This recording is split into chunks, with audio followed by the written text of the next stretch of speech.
तो अब आप आपके निहायत शुक्रगुजार हैं, शुक्रगुजारी करें।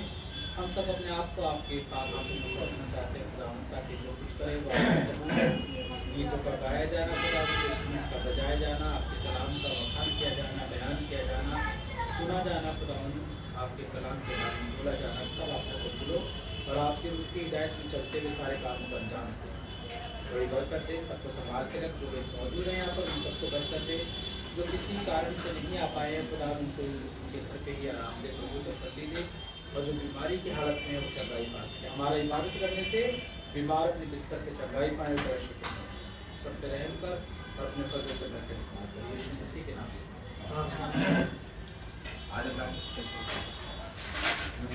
गीत नंबर बोलो जोर से। गीत नंबर 3।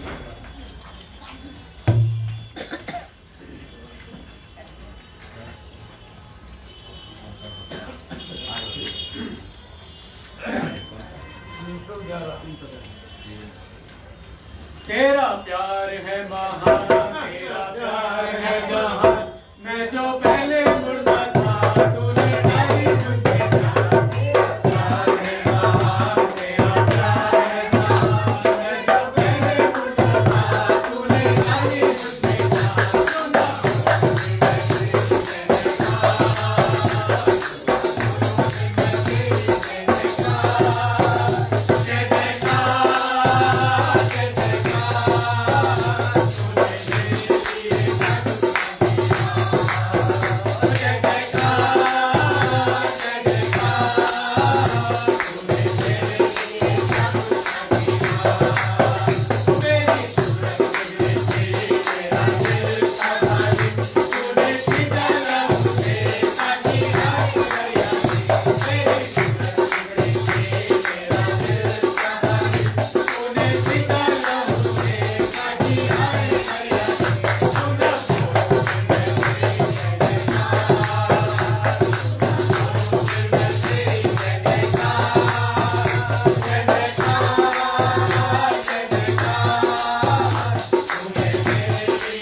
गीत नंबर बताइए।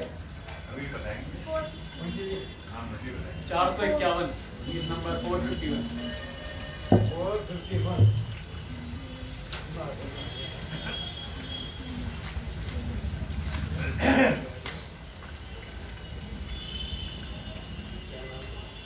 प्यार है हिम्मत बांधो आगे बढ़ो दोस्त करो नेता ओ प्यारो हिम्मत बांधो आगे बढ़ो क्रूज करो निशान जीतेंगे हम यारो हाय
बोलो यीशु मसीह की जय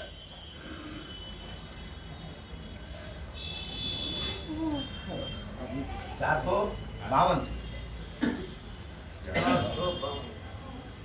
हम यीशु मसीह के चेले हैं हम यीशु मसीह के चेले हैं दुनिया में धूम मचा देंगे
कवाली है।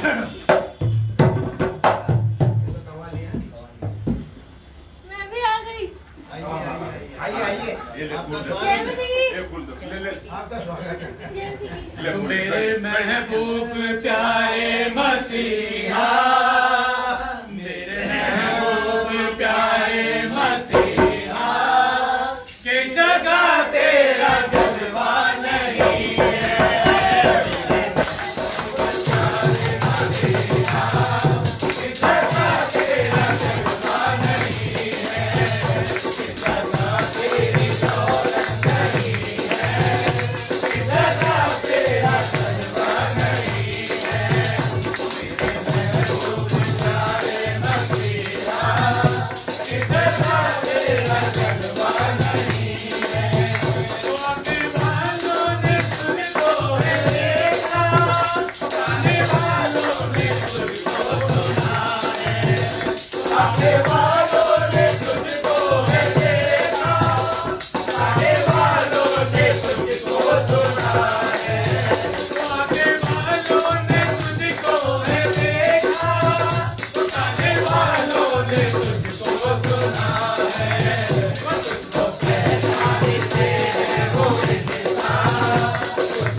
बहुत बढ़िया। बोलो यीशु मसीह की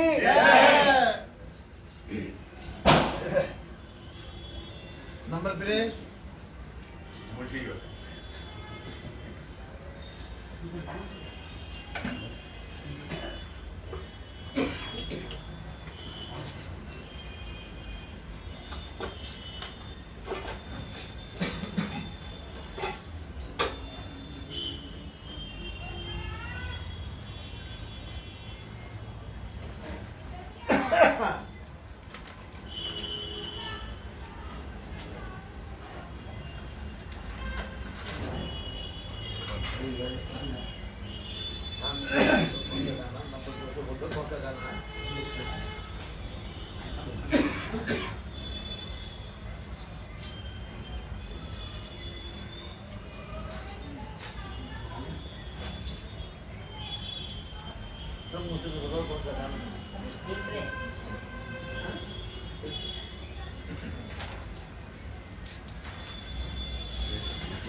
अरे है ना आगे पीछे अभी पसंद कर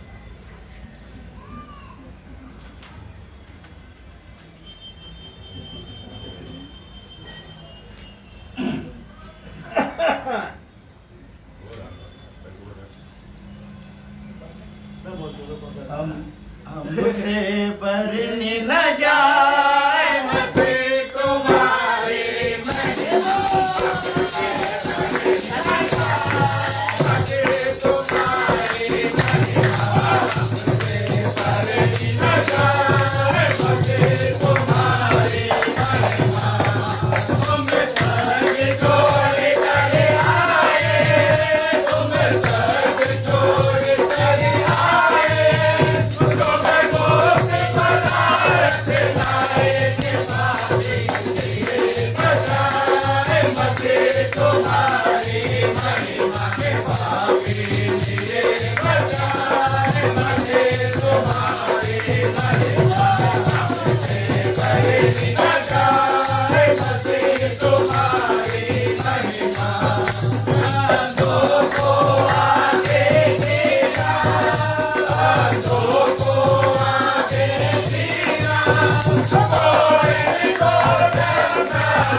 प्रभु यीशु मसीह की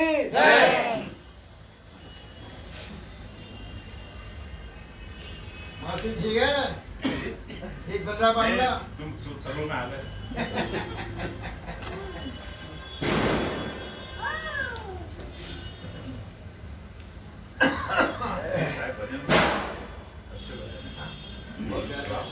बहुत बढ़िया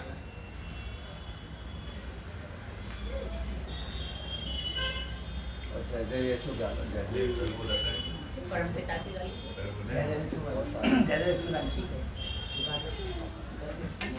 नंबर बोलो नंबर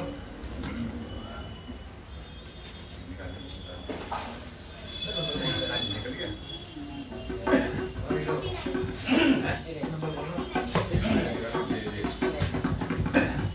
आज 59 गेट नंबर 59 नाम क्या जाना है एक का नाम ये और गेट नाम जय यीशु जय जय यीशु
बोलो यीशु मसीह की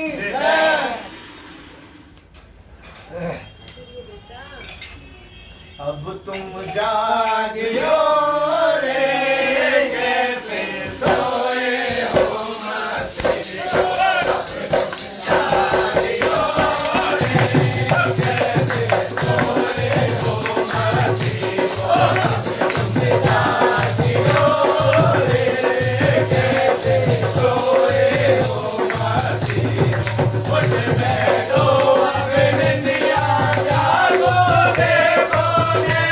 सदा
यीशु मसीह की जय।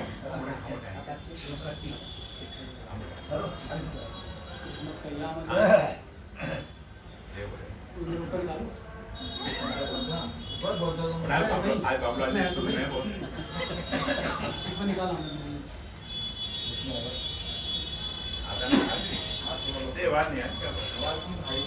नहीं निकाल के सामने रखते हैं इनके बाद नहीं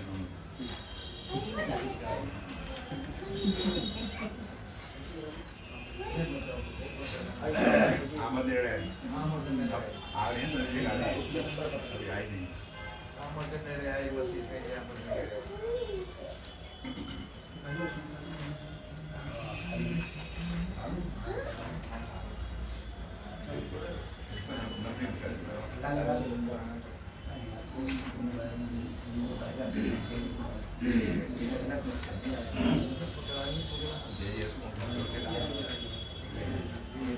आमद नेड़े आई मसीहा तेरी आमद नेड़े आई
खुदा के कलाम से बातें करेंगे। मैं चाहूँगा आप कल्याण अंकल प्रार्थना कर दें कलाम के लिए, उसके बाद कलाम हो जाए।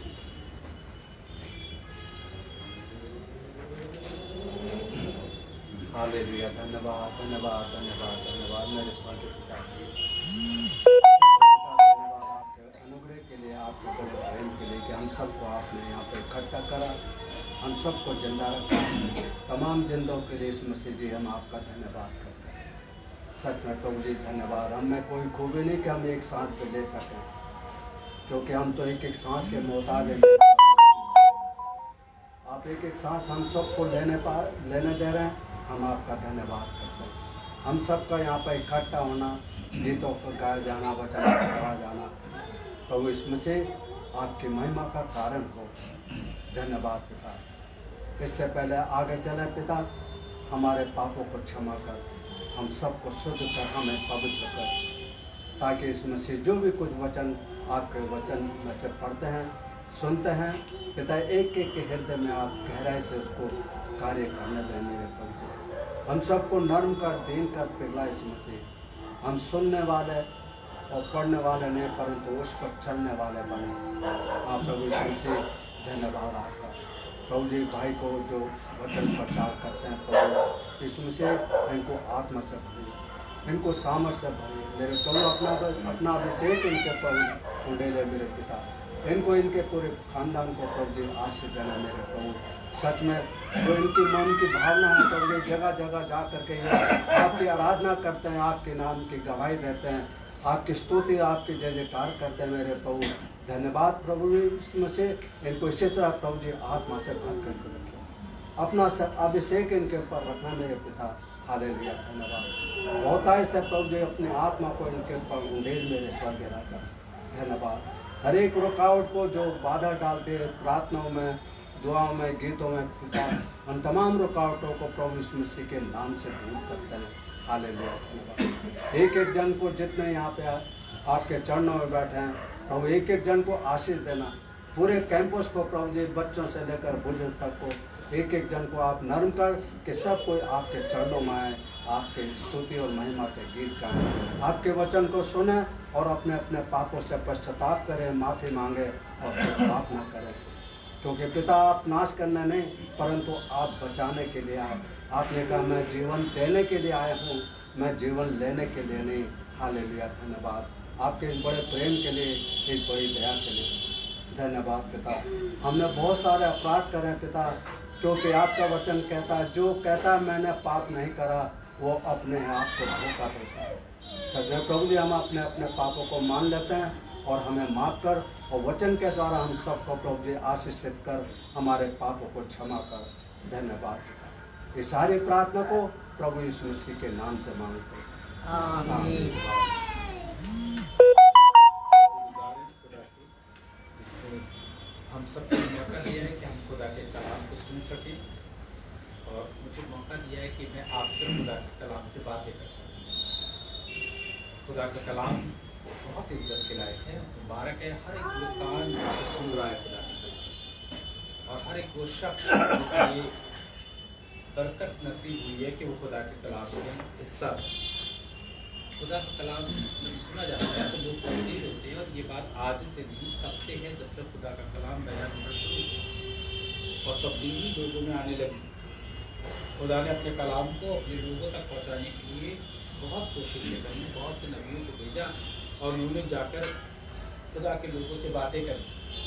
इसलिए बातें करी क्योंकि जब खुदा ने इंसान को बनाया था तो मुकम्मिल बनाया था, लेकिन जब ज़मीन पे वो लोग थे तो शैतान ने आकर उनके कान में ऐसी बात कही कि वो रह गए, और एक ऐसी बात कही गई जिससे कि इंसान का मन जो है वो खुदा से दूर हो गया, और फिर वो हल्के हल्के गुनाह में जाने लगा। उन इंसानों को जिनको केवल खुदा की सुननी थी, उन्होंने किसी और की सुनना शुरू किया। और ये आजकल हर इंसान की फितरत हो गई है कि उसे जो चीज़ बेहतर लगती है और जो उससे अपने मुताबिक लगती है वो उसे पहले सुनता है, क्योंकि वो उससे जुड़ी है। अब वो चाहे बात गलत हो ऐसे ही उसे क्या लेना, कहता फायदे की होनी चाहिए, चाहे वो खुदा से जुदाई क्यों ना हो। मेरे मतलब की है, उससे मुझे फायदा हो रहा है तो क्या फायदा, क्या वो है, गिला है इस बात से, चलो सुन लिया जाए। पर खुदा की बात का मतलब ये होता है, खुदा की बात से चाहे आपको लाखों का नुकसान हो रहा हो और खुदा की बात को आपको हासिल करना हो, तो लाखों का नुकसान भी जो बर्दाश्त कर ले वही खुदा का जन है। वही धर्मी जन कहलाता है, वही खुदा का बंदा कहलाता है, जो सारे नुकसान के बावजूद भी खुदा की बात को इज्जत देता है। और यही बात को खुदा जब अपने लोगों में आया और अपने लोगों को खोजने आया, ये कहने लगा मैं तो अपने बाप की खोई हुई भेड़ों को ढूंढने आया हूँ। भेड़ें खत्म नहीं हुई हैं, वो खो गई हैं, उन्हें ढूंढने आया हूँ। तो उसने फकीर फरीसियों की तरफ देखा जो कि उसी खुदा की इबादत करते थे। ऐसा नहीं था फकीर फरीसी किसी और की बात किया करते, तो खुदा की ही इबादत करते थे, और उसी खुदा की करते थे जिसकी वो खुद था, जिसकी तरफ से वो आया था। लेकिन वो एक तरफ उनको देख के कहने लगा कि तुम अपने कटोरों को अंदर से मांझो। ये बात हो सकता है फकीर फरीसी ना समझे हो, पर हर वो शख्स इस बात को समझ जाता है जो खुदा से ताल्लुक रखता है कि ये बात कही गई तो क्यों कही गई। इसका मतलब यीशु मसीह कहने लगा जो बात अंदर जा रही है वो में नापाक नहीं कर रही, बल्कि जो अंदर से बाहर आ रही है वो ये में पाक और नापाक है। यीशु मसीह कहने लगा कि तुम अपने कटोरों को क्या करो, अंदर से साफ। तो बहुत बड़ी बात है कि खुदा हम इस लायक हो जाएं कि हमारे दिल साफ हो जाए। देखिए खुदा का कलाम में यूँ लिखा है, मैं आपको थोड़ी थोड़ी जगहों पे लेके चलूँगा, और ये ऐसी कोई बात नहीं है कि आप कहें क्या ये हमने ज़िंदगी में कभी सुना ही नहीं। खुदा का कलाम तो हम खुदा के शुक्रगुजार हैं कि हम ऐसे ख़ानदान में पैदा हुए, हम सब एक ऐसी बस्ती से जुड़े हैं, एक ऐसी जगह से जुड़े हैं जहाँ पे हमें पैदाइश से ही खुदा के बारे में बताया गया। हम सब जिनको बचपन से ही यही उंगली पकड़ के चलाया गया, इन्हीं गलियों में चले फिरे और यहीं से हमने खुदा को जानना शुरू करा। ये हमारे लिए बड़ी बरकत की बात है। और अब जो बातें आपसे करूँगा वो भी बातें आपको कोई नई नहीं लगेगी, क्योंकि हमारे बाप दादा ये बात में पढ़ाते और सिखाते चले आए। यूँ लिखा है मत्ती की पुस्तक में, यानी नए अहदनामे में मत्ती की पुस्तक 5वां अध्याय और 8वीं आयत, कोई ऊंची आवाज़ में पढ़े और ध्यान से सुनिएगा। बहुत सिंपल बात है, कई बार सिंपल इसलिए कह रहा हूँ आपको बहुत भारी लगेगी नहीं, लेकिन अगर देखा जाए रूहानी तरीके से तो बहुत भारी भरकम बात है। सुनिएगा क्या लिखा है जी।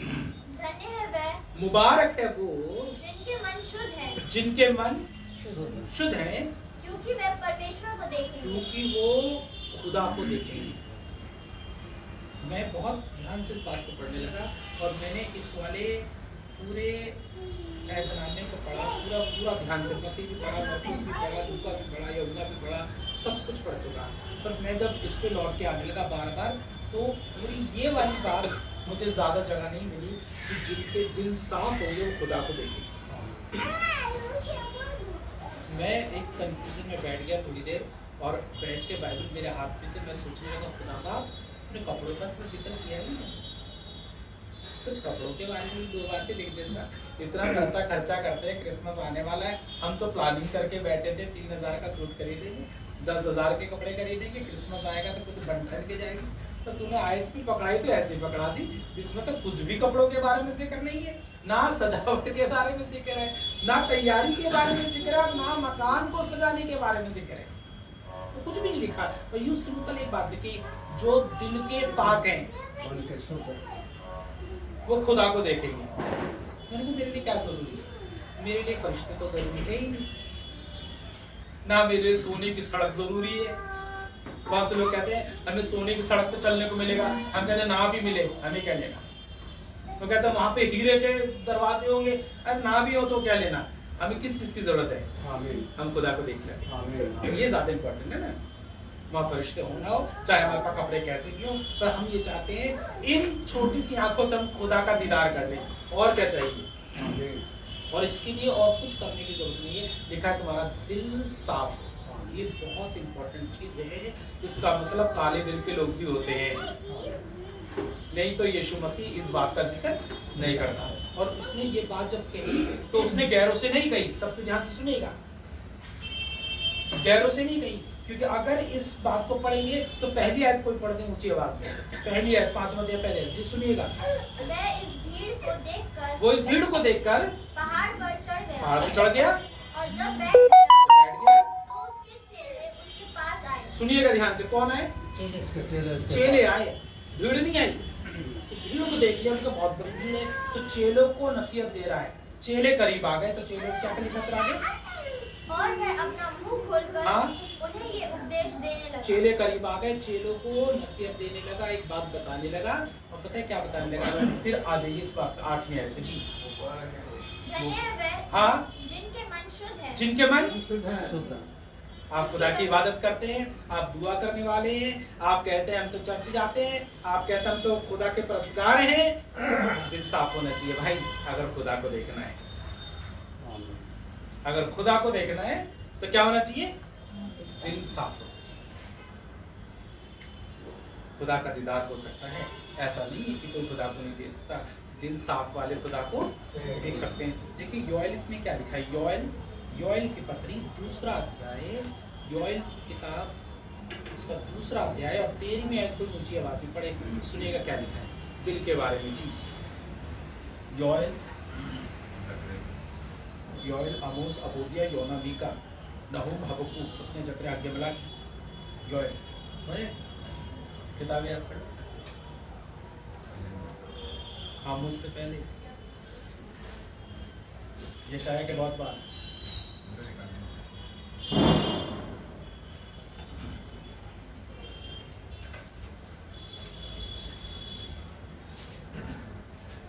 डेली रोशे डेली चलो मैं पढ़ देता हूँ, ठीक है, देर हो गई। योएल 2 निकल गया, योएल पढ़ो 13। अपने वस्त्र नहीं, अपने कपड़ों को नहीं, अपने मन ही को फाड़कर हाँ, अपने परमेश्वर यहोवा की ओर फिरो। अपने खुदा की तरफ से कपड़ों को नहीं, बल्कि अपने मन ही को फाड़ कर अपने खुदा की ओर फिरो। पूरा कर दे, हाँ, क्योंकि वह अनुग्रहकारी, हाँ, दयालु, हाँ, विलंब से क्रोध करने वाला, हाँ, करुणानिधान हाँ, और दुख देकर पछताने हारा है। ऐसा बड़ा दयालु है, बड़ी करुणा करने वाला है, बड़ा रहमदिल है। जब तुम खुदा के पास आओ, तो खुदा के पास आओ तो कपड़ों को नहीं, क्योंकि कपड़े तो वो फाड़ते हैं दिखाने के लिए करते हैं, कहने का दिल को फाड़ के आना खुदा के पास। खुदा बाप देखेगा कि किस तरीके से आ रहा है, दिल से आ रहा है या दिखाने के लिए आ रहा है। क्यों सोच लीजिए, जब उसने जाके हैकल में गया और जब हैकल में उसने सब तैयारी कर दी, तो जाके उसने हदिये का बक्सा रख दिया, शुक्रगुजारी के लिए, कहा कि आओ इसमें डालो, तो लोग आके डालने लगे। तो मैं उस समय तो हम तो थे नहीं, पर मैं ऐसे बैठ के नज़ारा करने लगा। मैं सोचने लगा क्या हो रहा होगा। मुझे बात को ध्यान से पढ़ने के बाद मैंने ये सोचा ऐसा हो रहा होगा कि जो लोग उसमें डाल रहे होंगे वो दिखा के डाल रहे होंगे। तो यीशु मसीह देख रहा था, ये लिखा है वो देख रहा था, लोग डाल रहे थे, वो देख रहा था बड़ी बारीकी से लोग कैसे डाल रहे हैं। तो लिखा एक औरत आई और वो गरीब थी, विधवा थी, भिखारन थी, और उसने आके जो कुछ उसने कमाया था 2 दमड़ी वो जाकर उसने उसमें डाल दी। उसने देखा और उसने कहा सबसे ज्यादा इसने लिखा। उसने क्या देखा होगा? उसके मन को देखा होगा, उसके मन को देखा होगा कि खुदा के घर में क्या लेके आई है। उसने कहा होगा खुदा बात मेरे लिए क्या जरूरी है? क्या मेरे लिए ये जरूरी है मैं अपने घर बढ़िया से बढ़िया चीजें लेके जाऊं, या मेरे लिए ये जरूरी है खुदा तेरे घर के लिए इंतजाम कर, मेरे लिए क्या जरूरी है? उसने उसके दिल को देखा होगा। कई बार आसमान का खुदा रुपया नहीं देखता, कपड़े नहीं देखता, आपकी चीजें नहीं देखता जो आपने इंतजाम किए, आपका दिल देखता कैसा है। जब खुदा के घर में जाए दिल ठीक हो हमारा, जब दुआ करने जाए दिल ठीक हो। यूं लिखा है एक आदमी आया और आकर वो खुदा की हजूरी में बड़ा शुक्रगुजारी का बलिदान चढ़ाने के लिए आया, और आकर उसकी बेटी के पास खड़ा हुआ। उसने कहा जा पहले अपने भाई से जाकर मेल कर, फिर तू मेरी बेटी के पास आना, और जो कुछ लाया तो वो चढ़ाना, मैं उसे कबूल कर लूंगा। यानी कि दिल खराब है, खुदा के घर में जाते हैं दिल बड़ा खराब होता है। दिल खराब नहीं होना चाहिए, क्योंकि खुदा बाप खराब दिल वालों की नहीं सुनता। कहीं भी जाए आप अकेले में भी दुआ करें, दिल आपका खुदा के लिए तैयार हो, साफ हो, खुदा बाप साफ दिल के लोगों की बड़ी सुनता है। देखिएगा एक शख्स के साथ जिसका दिल बड़ा साफ था और खुदा की इबादत करने वाला था, और उसको शाऊल ने पिटवाया था। इसका नाम था स्तिफनुस। प्रेरितों के काम में इसका जिक्र है 7वां अध्याय और 54 में पढ़ दीजिए, देखिए इस आदमी के साथ क्या हुआ। प्रेरितों के काम 7:54 और यूं लिखा हुआ है, ये बातें सुनकर वो जल गए, तो खुदा की बातें कर रहा था। ये बातें सुनकर वो जल गए और उस पर दांत पीसने लगे, परंतु उसने पवित्र आत्मा से परिपूर्ण होकर स्वर्ग की ओर देखा और परमेश्वर की महिमा को और यीशु को परमेश्वर के दाहिने ओर खड़ा हुआ देखकर कहा कि देखो मैं स्वर्ग को खुला हुआ और मनुष्य के पुत्र को परमेश्वर के दाहिने ओर खड़ा हुआ देखता हूं। कमाल की बात है कि कोई आदमी जमीन पर रहता हुआ और उसे खुदा नजर आ जाए, जमीन पे हो और उसे खुदा, कितनी बड़ी बात हो जाएगी ना। आप दुआ करें और आपको खुदा का एहसास हो जाए कि मेरे घर में खुदा है। इसका मतलब आप दुआ कर रहे हो और आपको एहसास है कि खुदावंद तेरी मौजूदगी का एहसास मुझे हो रहा है। अब इसके लिए जरूरी नहीं है कि ढोल दबाड़े बज रहे हो, उसका मतलब ये नहीं है कि आपके अरे अब तक भजन ही नहीं गाए, भजन नहीं गाएंगे तो खुदा कहाँ से आएगा। खुदा बाप ज्यादा भजन गाने से नहीं आता है, साफ दिल से गाना गाने से आता है। अब वो चाहे आप 4 गाओ चाहे आप 1 गाओ, पर साफ दिल से गाओगे खुदा खुश होगा। क्योंकि बाइबल में साफ लिखा तो दूसरों को दिखाने की मत करना कि वो तो दिल देख लेगा। तो किस लिए कर रहा है, तो किस लिए कर रहा है, तो किस लिए बजा रहा है, तो किस लिए गा रहा है, तो किस लिए शुक्रगुजारी कर रहा है। कई लोग दिखाने के लिए काम करते हैं और खुदा बाप कहता है तो ये काम ना करना, तो ऐसा ना करना, नहीं तो दिखाए तो आसमान के खुदा से तुझे कुछ भी हासिल नहीं होगा। ये तो खुदा की शुक्रगुजारी कर रहा था, और जब लोग इसकी खिलाफत में खड़े थे तब भी दिल से खुदा की शुक्रगुजारी कर रहा था। अचानक इसकी आंखें खुल गई, इसने कहा मैंने खुदा को भी देखा, खुदा के इकलौते बेटे को भी देखा। क्या ही मुबारक बात है आसमान के खुदावंद, हमारी आंखें भी खुल जाए और हमारी आंखें भी खुल सकती हैं, बशर्ते हमारे दिल साफ हो। नहीं तो साथ बैठने वाले कभी सगे नहीं होते, कई बार साथ बैठने वाले ही सबसे बड़े दुश्मन होते हैं। इससे भला तो दूर वाला होता है, जो दूर तो रहता है दुश्मन नहीं होता, तो कई बार जो बहुत चिपकता है वही सबसे बड़ा दुश्मन होता है। ये तुमने बाइबल से ही सीखा है। जो यीशु मसीह से दूर थे इतने बड़े यीशु मसीह के दुश्मन नहीं थे, जितना उसके बगल में बैठा हुआ उसकी छाती पे सर रखकर रोटी खाने वाला उसका दुश्मन था। तो कई बार हमारे साथ भी यही होता है, हम लोग बहुत दावे करते हैं और हमारे हाथ में ही खंजर होता है। कहीं ऐसा ना हो आसमान के खुदा से जाके कहें कि खुदा बाप देखो वो देखो आपकी दुआ नहीं करता, वो चर्च नहीं आता, वो देखो खुदा बाप वो बाइबल नहीं पढ़ता है, वो देखो वो हम बुलाते तो आता नहीं है। खुदा बाप कहेगा तू कौन सा मेरी इबादत दिल से करता है। उंगली उठाना बहुत आसान बात है, कहीं ऐसा ना हो खुदावन हम पर इल्ज़ाम लगाना शुरू करें। इससे पहले हम खुदावन अपने आप को ठीक करें, कहीं ऐसा ना हो खुदावन हमें छांटना शुरू करें। बहुत ज़रूरी है खुदावन मेरा दिल पाक हो कि मैं अपनी निगाहों से तुझे देख सकूं, मैं तेरा दीदार कर सकूं। और लिखा है खुदा कलाम में और मैं चाहूँगा इस चीज़ में बढ़ते चले जाएं। ज़बूर 24 उसकी तीसरी और चौथी आयत निकालने मैं भी निकाल लेता हूँ आपके साथ। ज़बूर 34 24 ज़बूर 24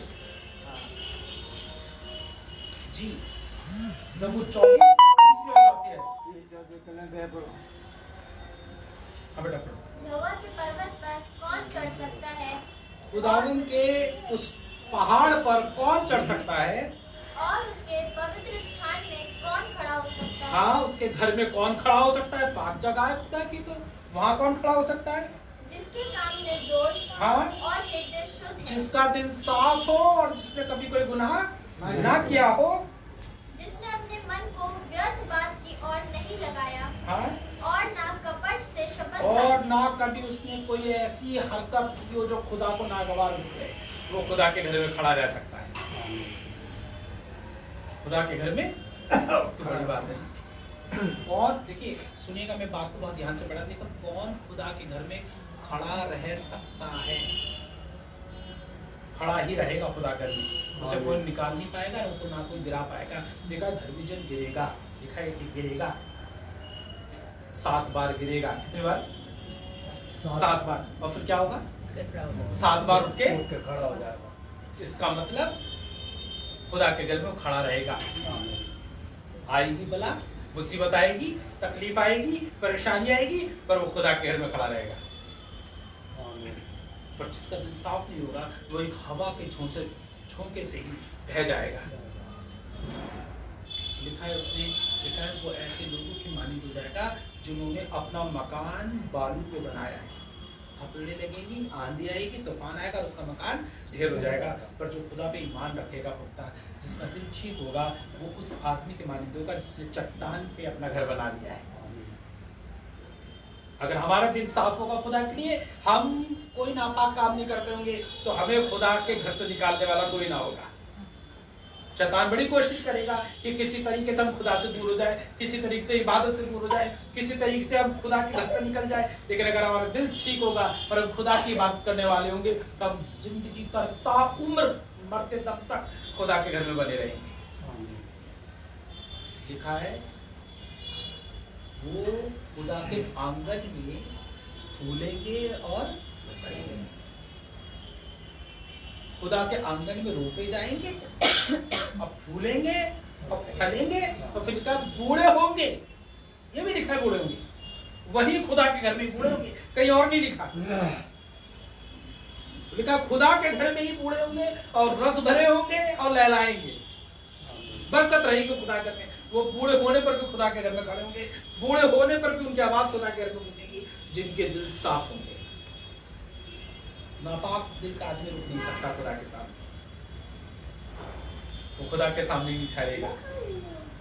लिखा है जो उसके सामने खड़े थे उनके कपड़े मेमने के लहू से धुले हुए थे। पाप इंसान कहने लगा, मैं इनकी गिनती करने लगा तो वो 1,44,000 थे। मैंने गौर किया, देखा है उसके तख्त के पीछे और भी लोग थे जो हाथ में झाड़ियां लिए खड़े थे और लहलहा के उसके शुक्रगुजारी कर रहे थे। इनको मैं गिन ना सका। पाक लोग, दिल के साफ लोग। खुदा कह लेगा कि मैं तुझसे उकता गया हूं, ना तो तू गर्म है ना तू तो गुनगुना है।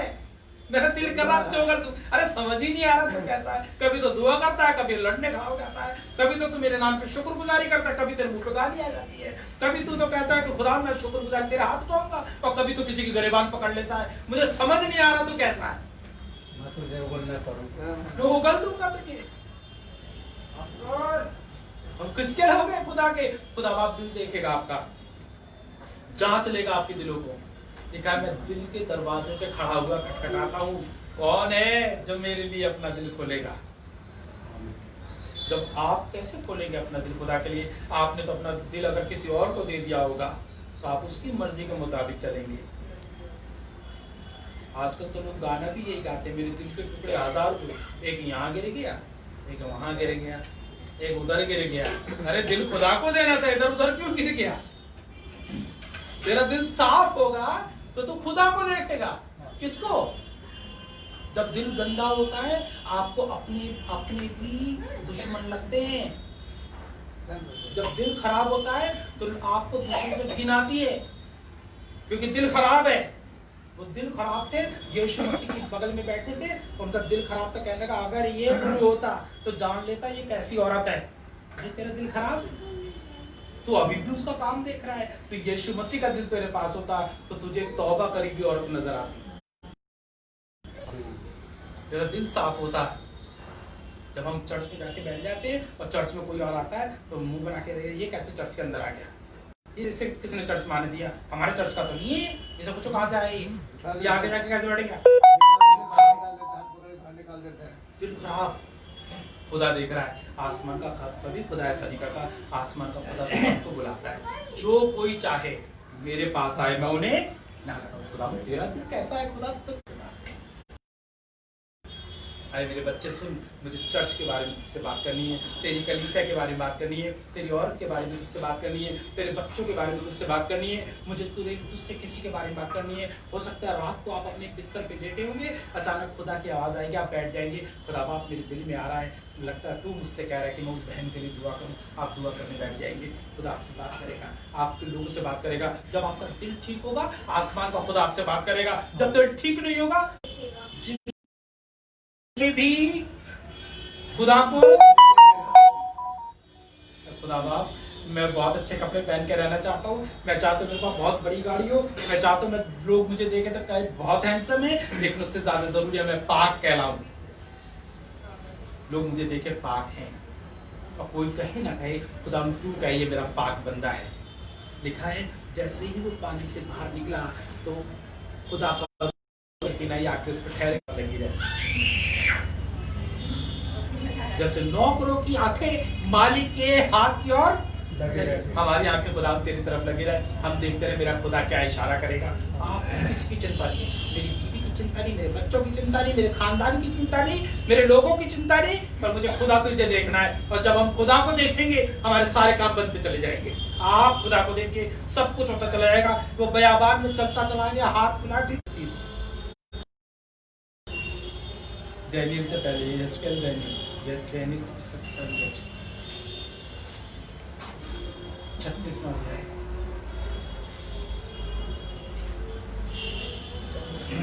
हाँ उसकी 25 में